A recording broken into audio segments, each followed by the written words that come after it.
두 번째 기초가 교회인데요. 이것과 관련해서 신앙의 땅에 관한 얘기를 조금 나누고 싶습니다. 오늘날 교회가 약해지는 이유가 신자들이 교회를 중요하게 생각하지 않고 또 심지어는 교회가 필요 없다라는 생각을 가진 사람이 많아지면서 이제 교회가 약해진다고 말씀을 드렸는데요. 그래서 이제 교회가 건강해지려고 하면 이 교회가 얼마나 중요한지를 깨닫고 교회에 소속이 되고 자기가 소속된 교회를 세우기 위해서 인생을 거는 사람이 많아져야 된다고 저는 생각해요. 근데 사실은 저희 교회는 그런 사람이 좀 많아요. 교회 인생을 거는 사람이 많습니다. 왜냐하면 하나님의 목적을 이루는 곳이 교회인데 하나님의 목적을 이루는 교회의 인생을 거는 것은 절대로 경솔하지 않죠. 의미가 있는 일이죠. 예. 이제 거기서 이제 한 걸음 더 나가서 저는 모든 신자가 자기가 지금 속해 있는 그 신앙의 땅에 뿌리를 내리는 일이 일어나야 된다고 생각합니다. 저는 이게 참 중요한 일이라고 생각하는데요. 한국 교회가 자꾸 이제 힘을 잃어가고 있는 이유 중 하나가 뭐냐면 그 신자들이 자기가 속한 그 신앙의 땅에 신앙의 뿌리를 안 내려요. 안 내려요. 손님이야. 언제든지 갈 수 있다고 생각하는 거예요. 예. 부모 세대가 신앙의 땅인 교회에 삶의 뿌리를 내리는 것을 별로 중요하지 않게 생각을 하다 보니까 자녀들이 신앙의 땅을 쉽게 떠나가요. 쉽게 떠나가요. 별 생각 없이 이제 그렇게 이제 이동을 하고 다녔잖아요. 근데 어느 정도 시간이 지나고 나니까 이 교회 안에 다음 세대가 다 다른 세대가 되어버린 거예요. 신앙을 다 떠나가 버렸어요. 그리고 이제는 다음 세대가 다른 세대가 되는 것이 현상처럼 돼가잖아요. 요즘 교회 안에 중직자들 자식들도 안 믿는 사람 되게 많아요. 교회 안 나와요. 이게 이제 대세처럼 가는데요. 참 안타까운 일이죠. 안타까운 일이죠. 그리고 이런 일이 일어나면서 이제는 신앙인의 자녀까지 교회를 안 나오게 되니까 이제 교회 안에 젊은이가 사라진 거예요. 젊은이가 없어요. 대부분의 한국 교회는 젊은이가 별로 없습니다. 예. 세대 간 단절이요. 아버지는 장로인데 자식은 교회 안 나와요. 그러니까 교회가 자꾸 노령화가 되잖아. 이게 위기잖아. 어떻게 젊은 세대를 붙잡을 거냐는 거예요. 근데요, 지금 이 시대에도 신앙을 다음 세대로 고스란히 전수를 시키는 종교가 두 개 있어요. 지금도 전수됩니다. 누군지 아세요? 이슬람과 유대교예요. 그대로 전수됩니다. 이 두 종교의 공통점이 뭔지 아세요? 3대가 같이 살아요. 그 신앙의 땅을 지킵니다. 그러니까 이 종교는요, 자녀 세대가 다 다음 세대예요. 다 이어가는 거예요. 지금 한국 교회 안에는요, 현대 사회의 특징인 익명성과 이동성이 고스란히 밀고 들어왔어요. 교회 안에 익명성이 많죠? 서로 알려고 하지 않습니다. 묻지도 않아요. 묻는 게 싫네요. 다 몰라요. 내가 와서 교회 예배 드리고 가면 끝이에요. 신방 놓지 마세요. 헌금 내가 알아서 합니다. 익명성이죠? 누군지 몰라요, 그 사람이. 거기다가 이동성도 자연스러워졌어요. 교회 옮기는 거 별 문제 없죠? 저는 이 현상이 개선되지 않으면 한국 교회는 위기에서 벗어날 수 없다고 생각합니다. 그래서 지금부터라도 자기 자신이 신앙생활하고 있는 그 신앙의 땅을 지키는 일을 시작해야 된다고 저는 생각합니다. 지금부터라도 성도들이 자신의 땅을 찾아서 그 땅에 신앙의 뿌리를 내리고 그 땅을 지키기를 시작하면 저는 한국교회 살아날 수 있다고 생각합니다. 그리고 교회 안에 젊은이들이 다시 생겨난다고 믿습니다. 여러분, 신앙을 잃어버리는 우리 다음 세대가 가장 큰 이유가 뭔지 아세요? 고등학교 때 다니던 교회를 대학 간다고 떠나갔을 경우에 굉장히 많은 퍼센테이지의 학생들이 신앙을 같이 떠납니다. 신앙의 땅을 떠나면서 신앙도 같이 떠나요.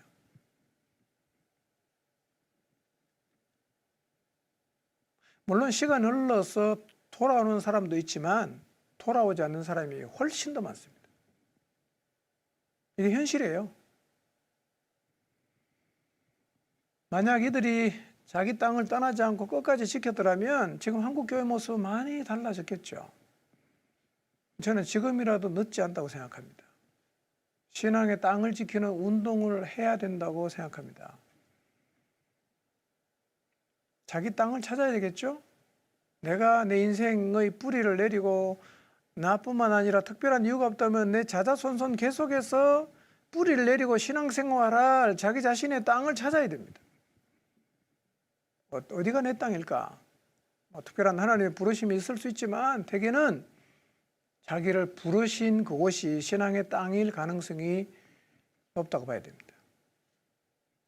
그 땅을 찾으면요, 2세대, 3세대 계속 그 땅을 지켜야 합니다. 땅 바꿀 생각을 저는 안 해야 된다고 생각합니다. 특별하게 목사로 부름을 받거나 선교사로 부름을 받거나 뭐 이런 경우는 특별한 경우겠죠. 예, 그런 경우는 어쩔 수 없지만 저는 신앙의 땅을 지키는 일이 생각하면요, 굉장한 일이 벌어지리라고 저는 기대를 합니다. 굉장한 일이 벌어지겠죠. 여러분, 언제라도 땅을 옮길 수 있다고 생각하는 사람이 많은 교회가 제대로 세워질까요? 여기가 내 땅 아니야. 나 언제든지 갈 거야. 그럼 이 사람이 여기다 헌신하겠어요? 언제든지 간다고 생각하는 사람이 여기다 자기 인생 걸겠어요? 안 걸죠? 최소한만 하고 있다가 기회에 대한 갚아버리는 겁니다. 교회가 이제 그런 사람은 아무리 많아도 자기 땅이 아니기 때문에 헌신 안 합니다. 인생도 안 썼죠. 오늘날 교회 안에 권징이 사라지지 않았습니까? 이유가 뭔지 아세요? 거기가 자기 땅이라고 생각 안 하기 때문에 권징하면 교회 떠나가 버립니다. 딴 교회 가버려요. 그러니까 어느 순간부터요, 교회는 무조건 칭찬해주고 잘했다 해야지, 너 잘못해서 그러면 교회 떠나봅니다. 그거 이제 못해요, 이제. 이러니까 교회가 엉망이 되는 겁니다. 엉망이 되는 거예요. 저희 교회는 3대가 함께 신앙생활하는 가정이 많고요. 4대가 함께 신앙생활하는 가정도 꽤 있어요. 대부분은 이 세대는 같이 있습니다. 다 같이 있어요. 같은 땅에 뿌리를 내리고 있으면 신앙 전수는 쉬워집니다. 굉장히 쉬워져요. 그리고 떠날 생각을 안 하니까 만질 수가 있어요. 혼내도 일단 떠날 생각을 안 하니까 권징이 가능해져요. 그리고 내 땅이잖아. 인생 던지죠. 내 땅이니까. 내 땅이니까.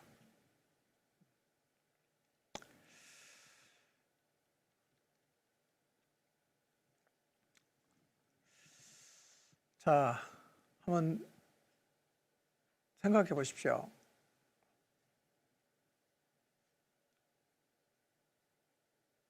런던에 가서 살면, 뉴욕에 가서 살면 성공한 인생입니까? 아니면 그곳이 어디든 하나님이 나를 부르신 그 신앙의 땅에 뿌리를 내리고 그 교회로 나를 불러주신 하나님의 뜻을 이루는 일에 헌신한 인생이 성공한 인생입니까? 영혼의 관점에서 한번 보십시오. 저는 후자가 성공한 인생이라고 생각합니다. 길지 않죠, 인생이? 하나님이 그렇게 소중하게 생각하셔서 예수 그리스도를 머리로 삼으시고 영원전부터 계획하시고 성령님을 보내서 그 교회의 목적을 이루게 하시는 이 교회를 세우는 일에 자기 인생을 드리는 것, 저는 이것이 가장 값진 인생이 된다고 믿습니다. 땅에 뿌리 내리면요, 신앙에 뿌리가 생겨요. 그리고 신앙은 반드시 다음 세대로 넘어갑니다. 저는 한국 교회 안에서 땅을 지키는 운동이 좀 일어났으면 좋겠어요. 땅을 지키는 운동. 예. 사실은 저희 교회 지금 시간은 없지만요, 우리 교회 안에 신앙의 땅을 지키기 위해서 참 헌신하고 결단하고 희생한 형제 자매들이 많아요. 예. 자, 계속 세 번째 기초 말씀드리겠습니다. 세 번째 기초, 건강한 교회를 세우기 위해서 우리가 만들어가야 되는 세 번째 기초는 가르치는 거예요. 가르치는 거. 자, 예수님의 3대 사역이 가르치고 전파하고 고치는 거였어요. 이 교회에서 성경을 가르친다는 게 어떤 의미가 있을까요? 어쩌면 오늘날 교회에서 하나님 말씀을 가르치는 일을 그다지 중요치 않게 생각하고 있을 수도 있어요. 성경 가르치는 거 뭐 그렇게 중요할까? 그래서 이제 어느 교회가 성경을 열심히 가르치면 그냥 이 교회는 가르치는 일에 관심이 좀 있구나, 그렇게 말하거나, 아니면 이 교회는 참 교육적인 부분이 잘 돼 있다, 그런 정도로 생각을 하는데요. 근데 가르치는 거는요, 교육에 좀 더 관심 있는 정도가 아니라 이게 교회의 기초예요. 가르치는 거예요. 굉장히 중요합니다. 자, 하나님의 말씀을 가르치는 일이 얼마나 중요한가 우리에게 모본을 보여주신 분이 계십니다. 그분이 누굽니까? 예수님이에요. 예수님께서 이 땅에 사역하실 때 가장 많이 하신 일 중에 하나가 뭔지 아십니까? 가르치는 거였어요. 예수님은요, 엄청나게 가르쳤어요.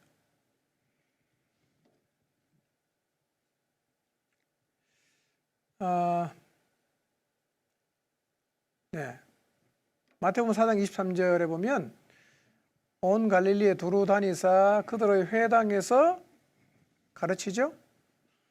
천국 복음 전파하죠. 백성을 고쳤어요. 근데 예수님은 수시로 가르쳤는데요, 바닷가에서 가르쳤죠. 배에서 가르쳤죠. 광야에서 가르쳤죠. 산에서 가르쳤죠. 산에서 가르친 걸 뭐라고 말합니까? 산상수훈이라고 그러죠. 그러니까 이 가르치는 일은 예수님의 중요한 사역 중에 하나였어요. 자, 누구보다도 인간을 잘 아시는 예수님께서 이렇게 많이 가르치는 일을 하신 것을 보니까 우리가 짐작해서 알 수 있는 게 뭐예요? 가르치는 게 중요하구나. 안 중요한 일 주님이 그렇게 열심히 하셨겠어요? 일단 주님이 열심히 하신 것은 일단 우리가 중요하다고 봐야 되지 않겠어요? 중요하죠. 이런 생각할 수 있어요. 아니, 기도만 열심히 하면 하나님이 다 알아서 해주는데 왜 예수님은 기도도 그처럼 열심히 하셨는데 가르치는 일도 그렇게 열심히 하셨을까?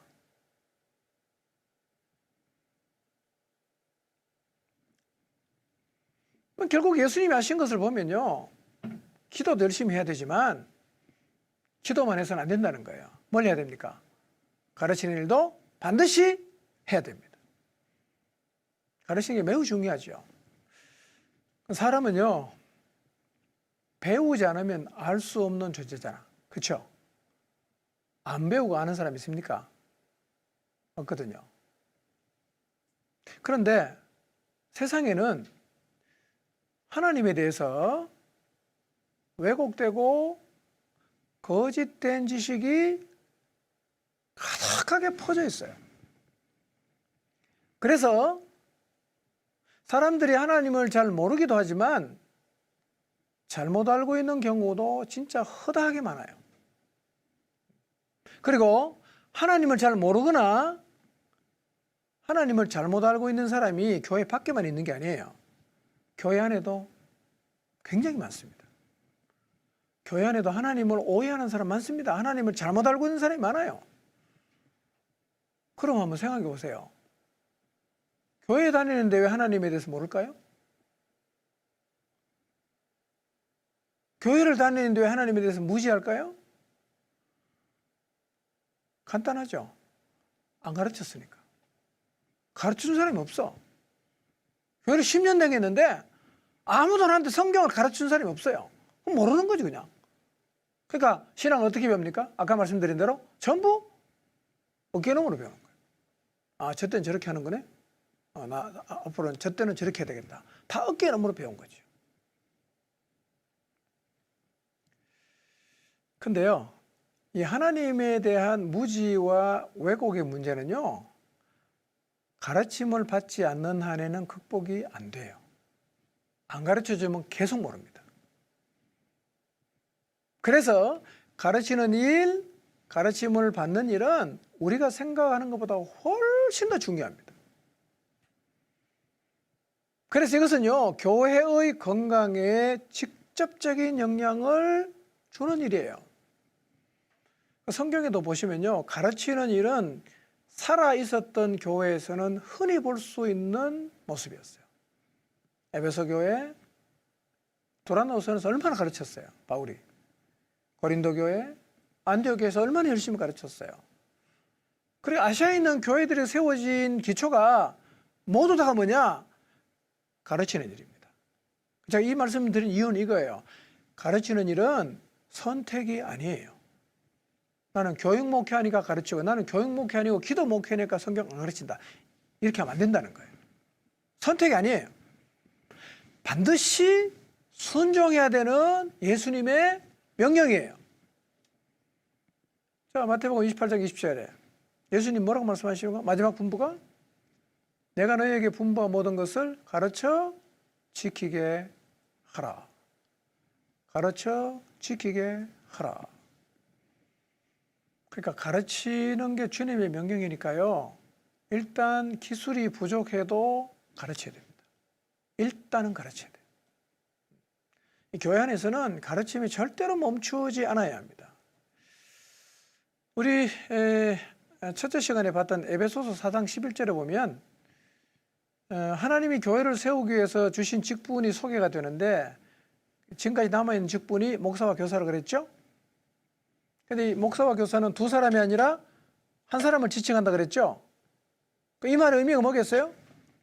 목사는 반드시 교사여야 한다는 거예요. 가르치는 자여야 한다. 그러니까 가르치는 일이 교회를 세우는데 절대적으로 필요하기 때문에 교회를 세우는 지도자의 자격을 뭘로 규정합니까? 교사로 규정해놨어요. 목사와 교사.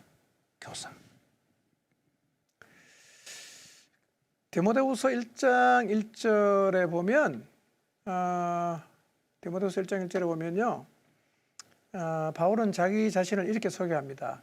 내가 이 복음을 위하여 선포자와 사도와 교사로 세우심을 입었다. 이렇게 말합니다. 교사로 세우심을 입었다. 사도요 선포자였던 바울은 자기 자신의 중요한 사역이 뭐라고 얘기합니까? 가르치는 일이었다. 이렇게 얘기해요. 가르치는 일이었다. 그러니까 가르치는 거는요, 본질에 해당이 되는 겁니다. 본질에. 예.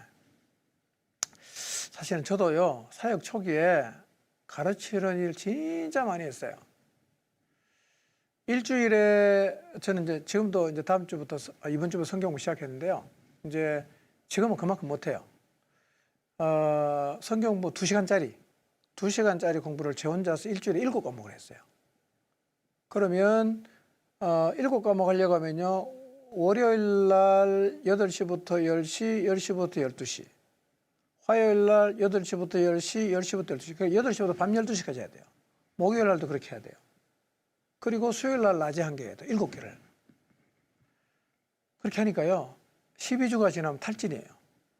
병원에 입원해야 돼요. 굉장히 입원을 자주 했는 게 한 8주, 9주가 지나면 이제 체력이 이제 문제가 와요. 이제 버팅기는 거죠. 12주 하고 나면 이제 병원에 가서 일주일 입원하고 다시 퇴원하고 또 시작하고.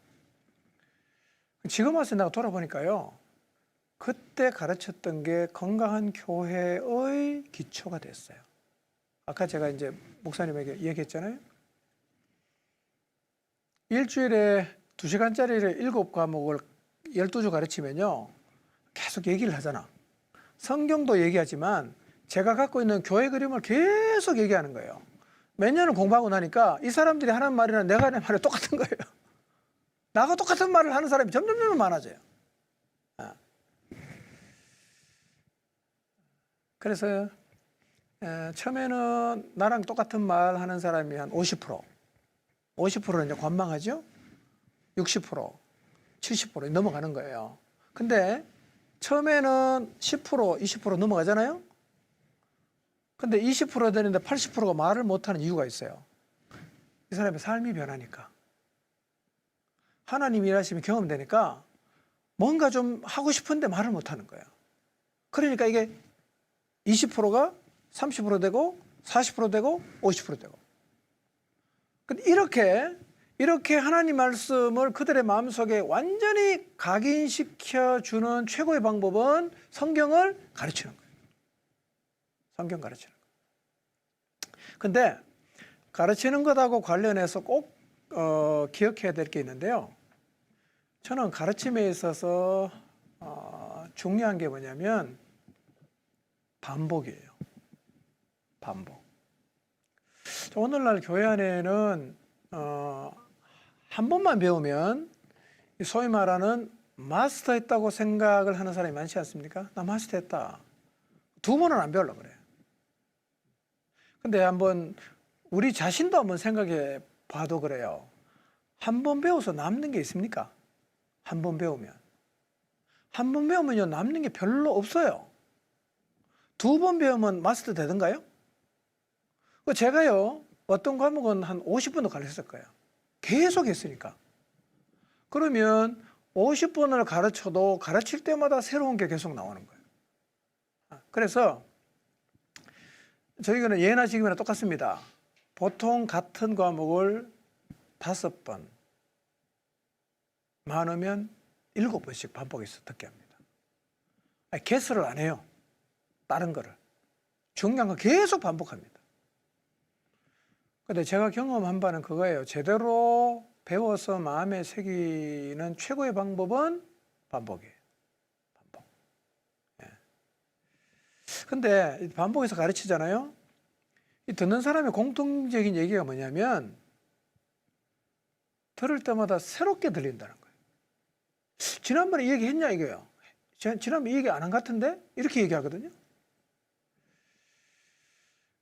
그래서 저는 꼭 이제 후배들을 만나도 얘기하는 게요. 한 번 했다고 마스터 했다고 생각하지 말라고 반복해라고. 반복. 중요한 거는 계속 반복. 자, 4번째 기초입니다. 4번째 기초. 4번째 기초는요. 교회를 세우기 위해서 건강한 교회를 세우기 위한 4번째 기초는 사람을 세우는 일입니다. 이것의 중요성은 제로할 필요가 없을 것입니다. 그런데 희한한 거는요. 의외로 사람을 세우는 게 중요하다고 말을 하지만 사람을 세우는 이 사람이 별로 없어요. 너무너무 중요하다고 하는데 보면 사람 안 세워요. 행사만 계속합니다. 행사. 네. 여러분 행사는요. 아무리 많이 해도 돌았으면 마음이 휑해요. 휑해요. 근데 사람에게 투자해 보세요. 고스란히 남습니다.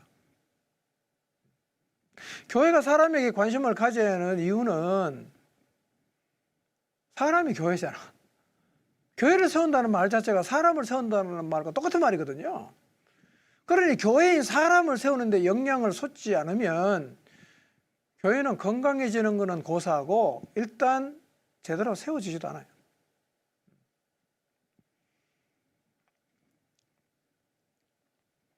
사람의 건강이 교회의 건강이고 사람의 성숙이 교회의 성숙입니다. 그래서 사람에게 투자를 많이 하셔야 돼요. 사람에게 투자를 많이 해야 됩니다. 우리가 이제 잃어버린 영혼을 찾아서 구원하는 자리에 서게 하는 거 참 중요하죠. 얼마나 중요합니까? 교회 전체 목적이니까요. 그런데 이에 못지않게 중요한 게 뭔지 아십니까? 이미 믿은 한 사람을 건강하게 자라도록 돕는 거예요. 자, 사람을 세우는 일은 어떻게 보면 영혼을 구원하는 일보다는 우선순위에서 뒤로 밀리는 것처럼 보이기도 해요. 그런데요, 영혼을 구원하는 일보다 사람을 세우는 일은 더 많은 투자가 필요합니다. 더 많이 투자해야 돼요.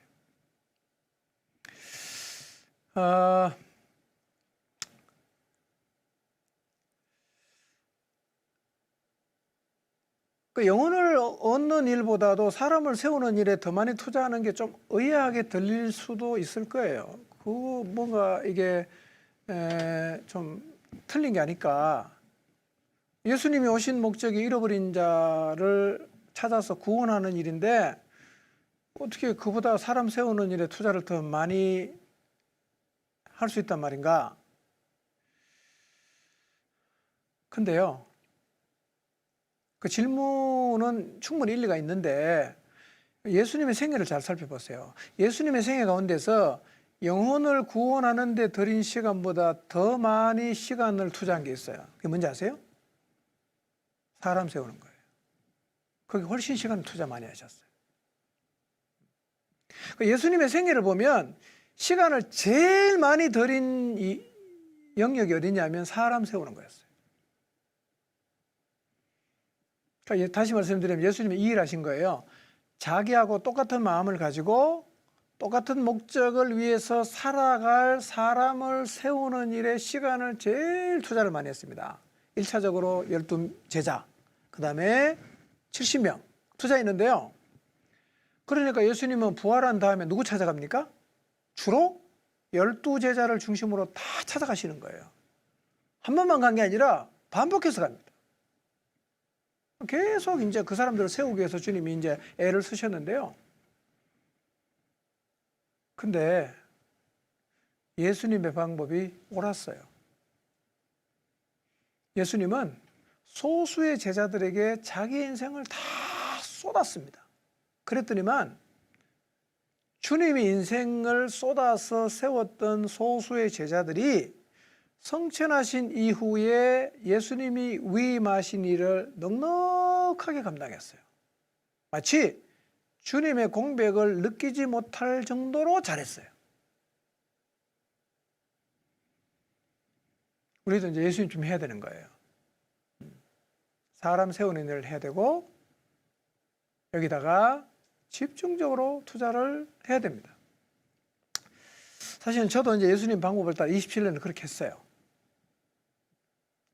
초기에는요, 소수의 사람하고 밤낮 없이 만나고 성경 가르치고, 그 다음에 그때는 늘 그랬어요.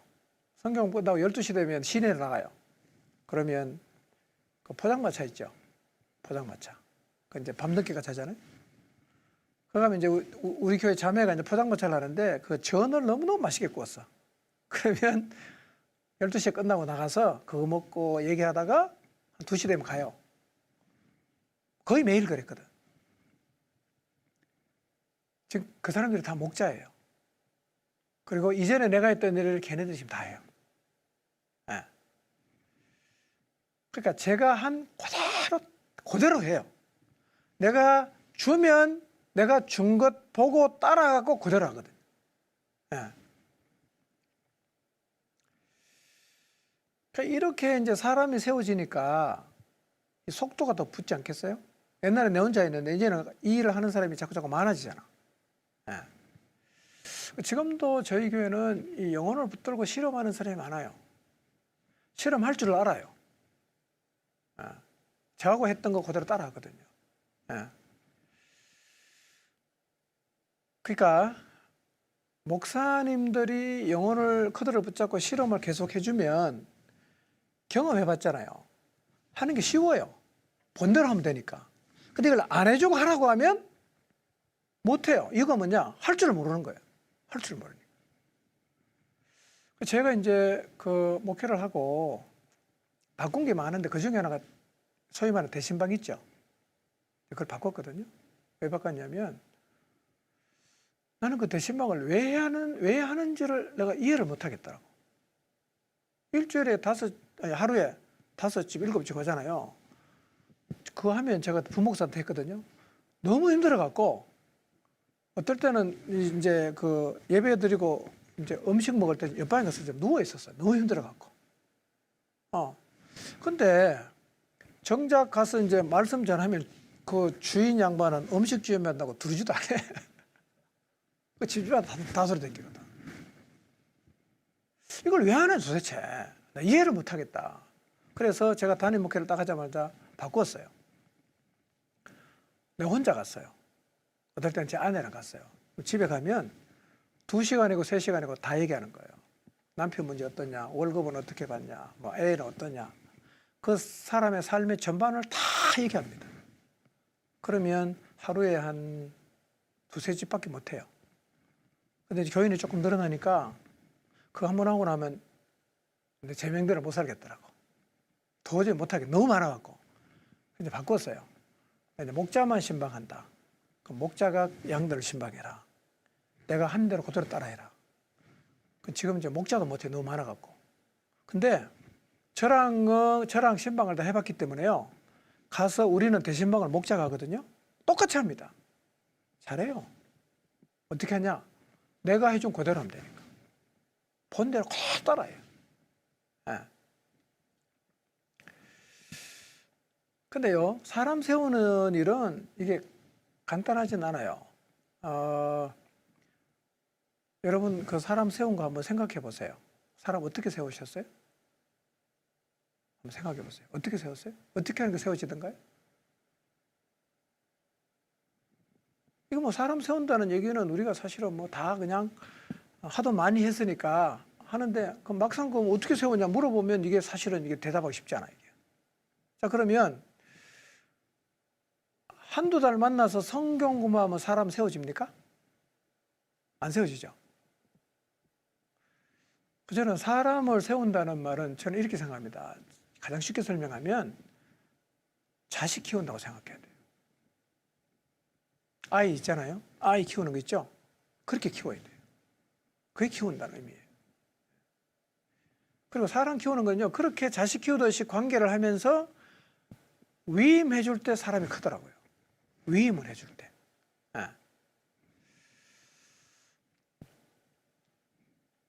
그러니까 자식을 키우려고 하면 부모 인생이 반드시 들어가야 되죠. 부모 인생이. 부모 인생 안 들어가고 어떻게 자식 키우겠어요? 똑같습니다. 교회에서 진짜 사람 키우려고 하면 누군가가 그 사람에게 자기 인생을 줘야 돼요. 줘야 돼요. 그러면 큽니다. 세워져요.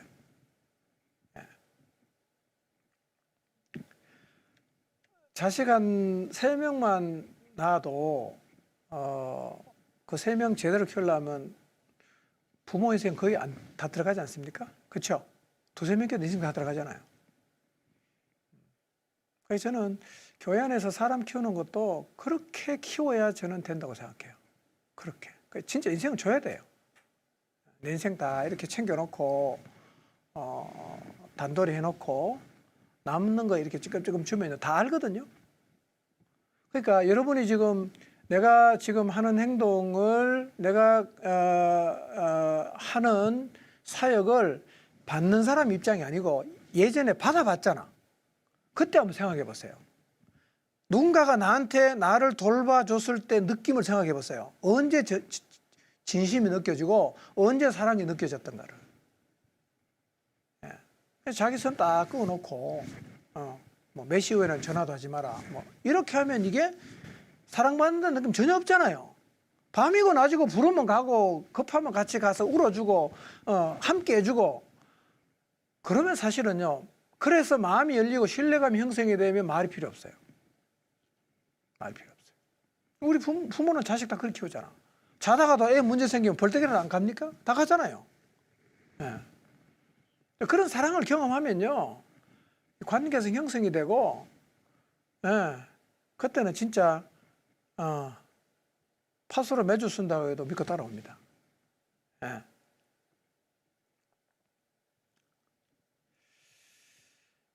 그러니까 이제 그 교회가 이제 건강하지 못하고 힘을 잃어가는 이유는 이거예요. 사람 세우는데 투자를 잘 안 한다는 거죠.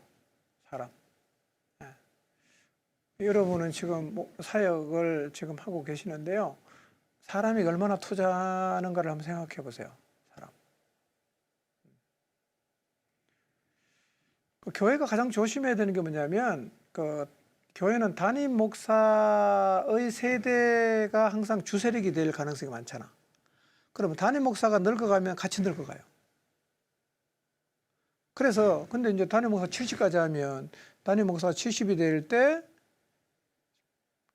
교회를 끌고 가는 교인들의 주세력이 70이 되면 이 늙은 거예요. 계속 세워져야 돼, 밑에서. 저는 50에서 많아도 60 사이, 40대 중반에서 50대 중반까지가 교회를 계속 끌고 가야 돼요. 계속 바톤을 넘겨줘야 돼요. 그래 교회가 안 늙어요. 네. 그래서 교회를 다시 세우는 방법은요, 그 뭐 단기간에 이렇게 하겠다고 생각하시면 곤란합니다. 안 돼요. 사람은 단기간에 안 큽니다. 애 낳아놓고 급하다고 한 살 된 애가 어른 될 때 급하다고 아무리 노력해도 갑자기 커집니까? 일정한 시간은 가야 되는 거예요.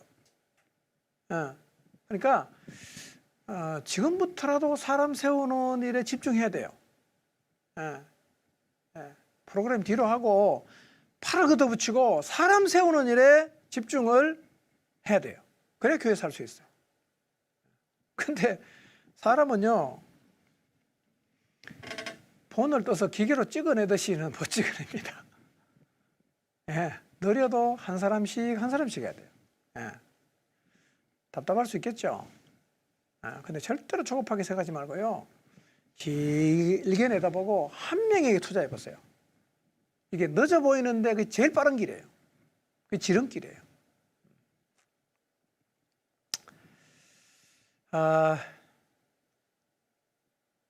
하나님 마음으로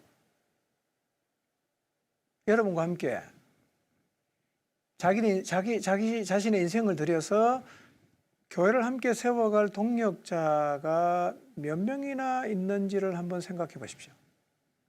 나하고 같은 마음으로 이 교회 공동체를 세워가는 일에 인생을 드릴 사람이 몇 명이나 있을까? 한번 생각해 보십시오. 그 숫자는 어쩌면 교회의 건강 상태를 보여주는 바로메타가 될 수가 있습니다. 한 명도 없다. 그럼 사실은 내가 사람에게 투자를 안 한 거겠죠? 많다. 희망이 있죠. 많아야 됩니다. 5번째. 여기까지만 하면 될 것 같긴 합니다.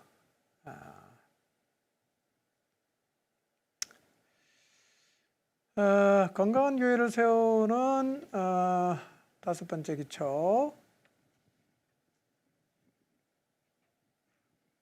모든 사람을 죄인으로 나오게 하는 것입니다. 자, 이것도 교회의 건강에 많은 영향을 줘요. 교회는 다양한 사람이 나오죠. 권력자도 나오고요, 사장도 나오고, 회사의 고위 임원도 나오고요, 교수도 나오고, 박사도 나오고, 평범한 직장인도 나오고, 아주 힘들게 사는 사람도 나오고, 굉장히 다양한 사람이 나오죠. 그럼 이 사람들 교회가 어떻게 받아야 되냐는 거예요. 어떻게 받아야 되냐. 사회적인 지위가 높고 낮고를 떠나서, 돈이 많고 적고를 떠나서 뭘로 받아야 됩니까? 다 구원이 필요한 죄인으로 받아야 됩니다. 만약에 교회가 모든 사람을 구원이 필요한 죄인으로 받지 않고 사회적인 지위가 있거나 또 힘이 있는 사람을 특별 대우를 하게 되면 교회는 사회의 축소판이 돼요.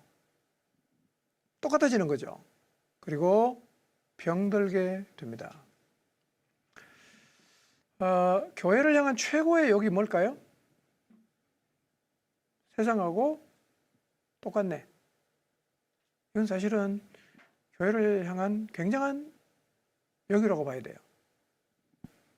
그러니까 세상에 있던 사람이 교회에 와보면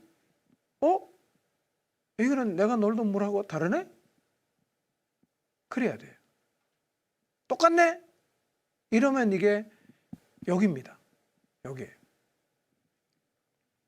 물론요, 자기 분야에서 성공한 사람이나 또 명망 있는 사람을 존경은 해야죠.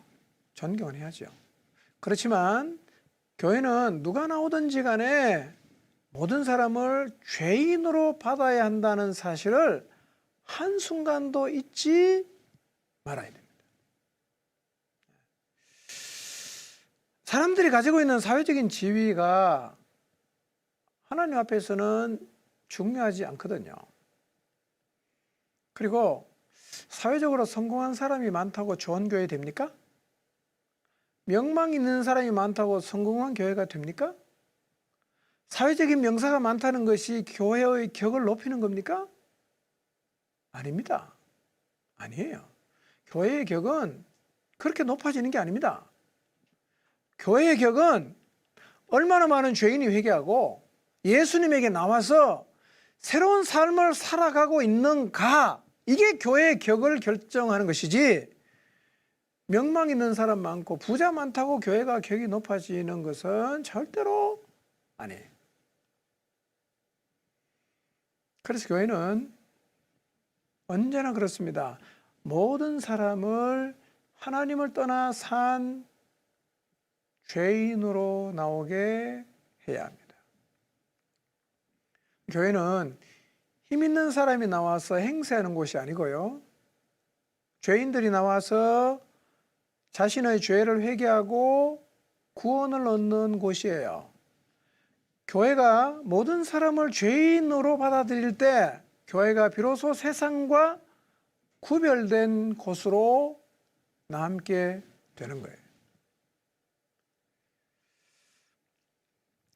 자, 사회적인 지위를 가지고 나오는 것하고 또 죄인으로 교회에 나오는 것의 의미를 우리에게 잘 보여주는 가장 좋은 사례가 하나 있는데, 그게 바로 나만 장군의 얘기예요. 나만 장군. 나만 장군은 잘 아시죠? 아람 나라의 왕이 크고 존귀하게 여기는 장군이었어요. 이유가 뭐냐? 나라를 구했거든요.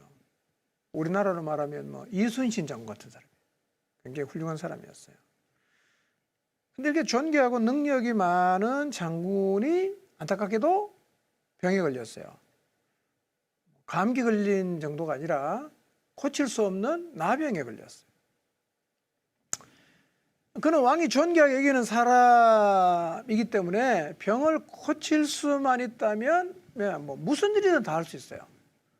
근데 그 나병은 돈이 많아도 못 고치고 권력으로도 못 고치는 병이었어요. 안타까울 뿐이죠. 불치병에 걸린 나만은 사람들 앞에서는 늘 당당한 장군처럼 행세했겠지만 틀림없이 자기 마음속에 절망감, 허무, 권력 있고 돈 있지만 해결하지 못하는 자기를 보면서 무력감에 시달렸을 것입니다. 자, 그렇게 절망 가운데 참 내면의 갈등을 가지고 살아가고 있던 나만에게 신락 같은 희망의 소리가 이스라엘에서 잡아왔던 이 계집종을 통해서 들려옵니다. 우리 주인이 사마리아에 계신 선지자에게 나간다면 나을 수가 있을 텐데 중략하고 드디어 나만이 사마리아 성으로 갑니다. 그리고 엘리사가 살고 있는 집 문에 이르렀어요.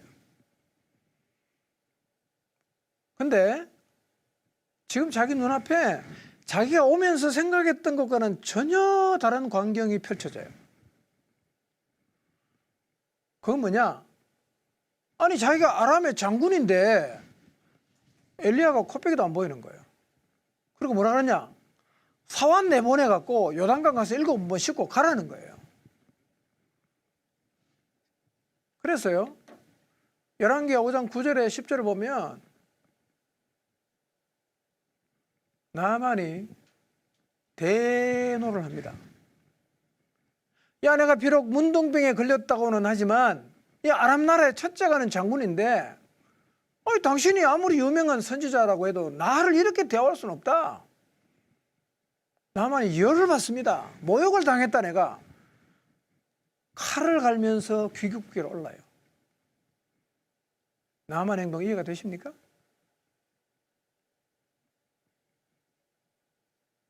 일리가 있죠. 그 훌륭한 장군을 홀대했으니까 장군 열도 받겠죠. 근데 나만 잊고 있는 게 있어요. 그게 뭐냐? 나만은 엘리사에게 갈 때 장군으로 간 게 아니라 불치병자로 간 거예요. 장군으로 간 게 아니라 불치병자로 갔어요. 그런데 나만은 장군으로 갔으니까 장군 대우를 안 해주니까 열받은 거죠. 오늘날도 말이에요. 이런 이유로, 이런 나만 같이 장군 대접을 받으려는 마음으로 교회에 나오는 사람이 있지 않겠어요? 왜 어떻게 대우해야 됩니까? 엘리사처럼 해야 돼요. 교회는 나만 장군을 엘리사처럼 대해야 합니다. 그래야 교회가 살아나요.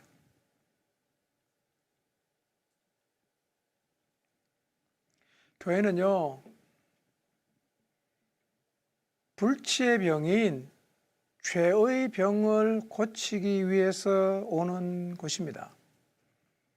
하나님을 떠나산, 그래서 하나님의 심판을 받고 영원한 형벌에 놓여질 사람들이 그 죄의 병을 고치기 위해서 오는 곳이 바로 교회입니다. 교회는요, 모든 사람을 뭘로 받아야 되냐? 장군으로 받으면 안 돼요. 불치병, 영혼의 불치병에 걸린 죄인으로 받아야 됩니다. 그래야 교회가 살아요. 혹시 교회가 사회적인 위치에 걸맞은 대우를 하지 않아서 사람을 불편하게 할 수가 있겠죠. 그래서 나만처럼 분노해서 교회를 떠나려는 사람이 있을 수도 있습니다. 그래도 교회는 사회 경력, 지위와 상관이 없이 철저하게 죄인으로 받아야 됩니다. 이 교회가 건강한 교회입니다. 이 교회가 좋은 교회입니다. 근데 나만이요, 엘리사에게 올 때 그런 그림을 그리고 왔잖아. 내가 이제 장군이니까 엘리야가 나한테 이렇게 해주겠지. 나만이 그린 그림이 뭐냐면, 열왕기하 5장 11절에 나와 있어요. 이런 그림 그렸어요. 내 생각에는 그가 내게로 와서 나와서서 그의 하나님 여호와의 이름을 부르고 그의 손을 그 부위 위에 흔들어 나병을 고칠까 했도다. 나 장군이니까 특별 대우해 줄 거야. 나와갖고 뭔가 거창하게 예배를 드려줄 거야. 그런 생각을 가지고 왔어요. 특별한 존경사 해주겠지. 그는 착각했어요. 자기 자신이 그 정도의 대우를 받을 자격이 있다고 생각을 했어요. 그런데 엘리사의 집에 도착을 하고 그가 경험한 광경은 자기 그린 거는 완전히 다른 그림이었어요. 너무 화가 난 거예요. 너무 화가 났어요. 엘리사는 나만을 전혀 특별 대우하지 않았어요.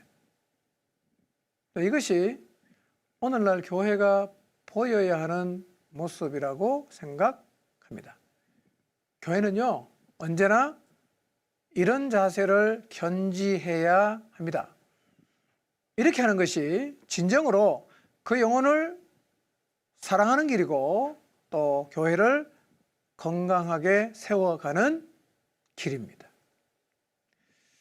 오늘 여기까지 하겠습니다. 기초 작업을 잘하는 게 중요합니다. 기초 작업만 잘 해놓으면 건물은 얼마든지 올릴 수가 있습니다. 단기간에 끝내려고 하지 말고 꾸준하게 기초 작업을 해 나간다면 틀림없이 건강한 교회를 세워갈 수 있을 것입니다. 감사합니다. 감사합니다.